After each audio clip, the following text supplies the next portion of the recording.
First of all, I'd like to say that all petroleum operations which are being held in Azerbaijan since 1994 are done on the standards of international environmental protection. Our main investors are leading energy companies over the world, and of course, everybody knows that their attention to environment is a really good example, and we witness it not only during the activity on offshore rigs, but also during the construction of major oil and gas pipelines, where there was a special care taken of birds, turtles, and other species, and also archaeological excavations. There have been cases when they had to divert because of important archaeological findings. This is one thing. Another thing is that before independence, during the Soviet time and during the times of Tsarist Russia, our energy resources were exploited without any concern to environment. And that was how Baku was one of the most polluted cities of the world. We had oil lakes, we had oil spills, we had to spend hundreds of millions and even billions of US dollars in order to clean that terrible legacy, which was an ecological catastrophe. And what you see now in Baku, you cannot even imagine how it looked like 10, 20 years ago, because we made a lot of recultivation, a lot of cleanings, and a lot of ecologically friendly initiatives. Now, as a COP29, the level of our responsibility, of course, is growing. First, because we treat this chairmanship with a very serious approach, and second, because we're on the spotlight. And immediately after we got the chairmanship, we've been attacked by different NGOs and media that, oh, again, oil-producing country, again, is chairing COP. So it was as if it was our fault.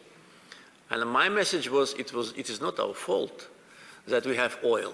Look how we use these resources. First, look how we use it for countries' development, for poverty reduction, for fair distribution of wealth, and then use how we use it for infrastructure, for green energy. So today, having oil and gas production stable and with respect to gas even growing, at the same time, we develop green energy projects. One important issue on that is the restrictions which are imposed in Europe with respect to fossil fuel.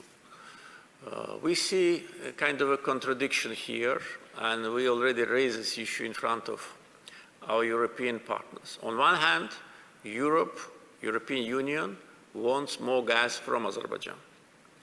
For that purpose, almost 2 years ago, EU and Azerbaijan signed the Declaration on Strategic Partnership in the Energy Field.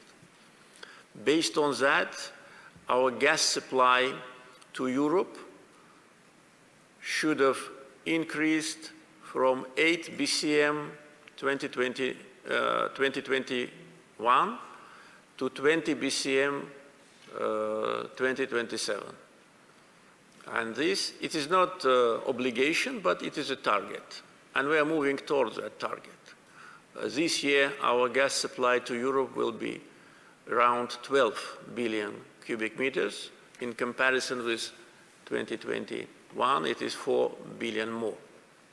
So we have to invest more, we have to produce more, but there is a restriction with respect to financial institutions to finance fossil fuel projects. For instance, European Investment Bank completely took it out of their portfolio.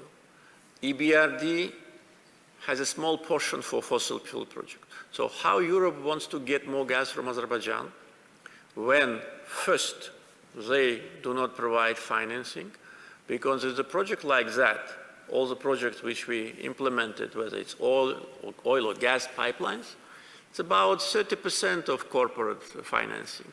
The rest is lended money. So this is the first question.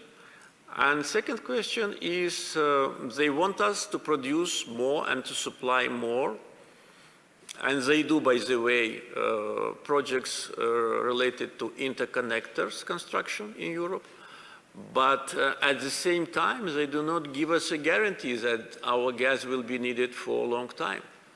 So we cannot invest billions only for 5–10 years and then not be able to recover the costs.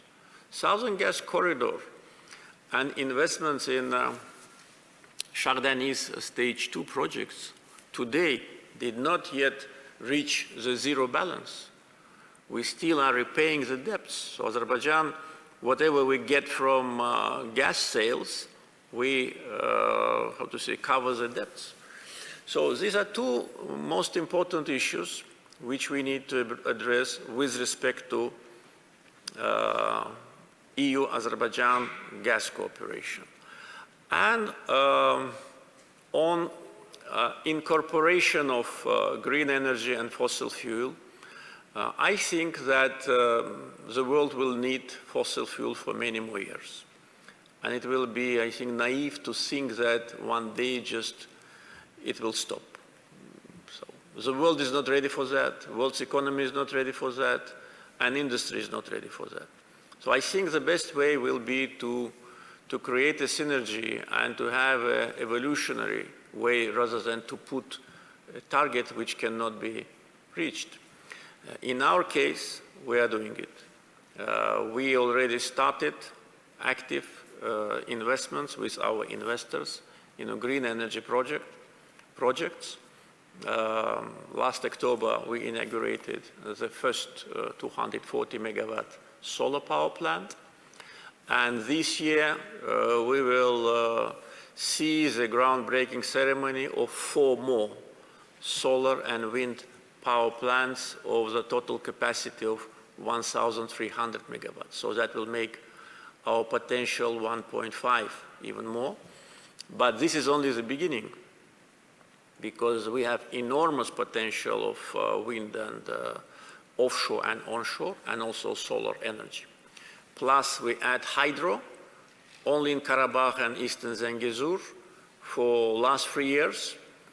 The capacity of the hydropower stations is close to 170 megawatt, and this is only the beginning. So thus, we will substitute large portion of gas which we use to produce electricity with renewable sources. And this is absolutely realistic. What I'm saying is not our plans, it's already contracts we've signed. Already land has been not only selected, but also commissioned for construction. So probably in several months, maximum maybe 3–4 months, we'll see all what I'm saying. And if we bring renewable production in Azerbaijan up to 5 gigawatt, that will substitute large portion of natural gas which we use for electricity, and we can reach our target which has been articulated with a percentage of renewables even shorter period of time. And of course, the synergy here is that the gas which will be safe here, not sending it to power stations, will be sent to Europe, which needs it and will continue to need it. But not only that Europe will need additional green energy sources, because even taking into account the huge investments which European countries are making, they still will be in shortage. So they will need additional energy, and we're working on that. As you know, the green energy cable from Caspian to Black Sea and then further down to Europe, now in the last phase of feasibility study. As soon as feasibility study is ready. We will start, and we already are discussing the practical track, discussing opportunity of connection this cable with Central Asia. So actually what we are talking now, we're expanding the project because it started like a Black Sea cable from Georgia, Black Sea to Romania, Black Sea coast. We expanded it to the Caspian, and now we're expanding it further down to the eastern Caspian to Kazakhstan. And taking into account the investment projects in Kazakhstan and Uzbekistan with renewables, they will, in a relatively short period of time, will be not energy deficit, but energy proficit countries. And the way to export will be again through Azerbaijan and further down to Europe. So all these issues are closely connected with geopolitics and with regional cooperation. So Azerbaijan always first separated energy projects from politics, but at the same time integrated them only in positive meaning. All our energy projects leads to cooperation. And today, if you look at the countries surrounded on Southern Gas Corridor, we see that some of these countries have not very, how to say, easy relations, but this project unites. It's a shared interest, it is a win-win situation, and energy actually leads to peace. In the history, we know that oil leads to war, to bloodshed. Now we change the paradigm, and so far we've been successful.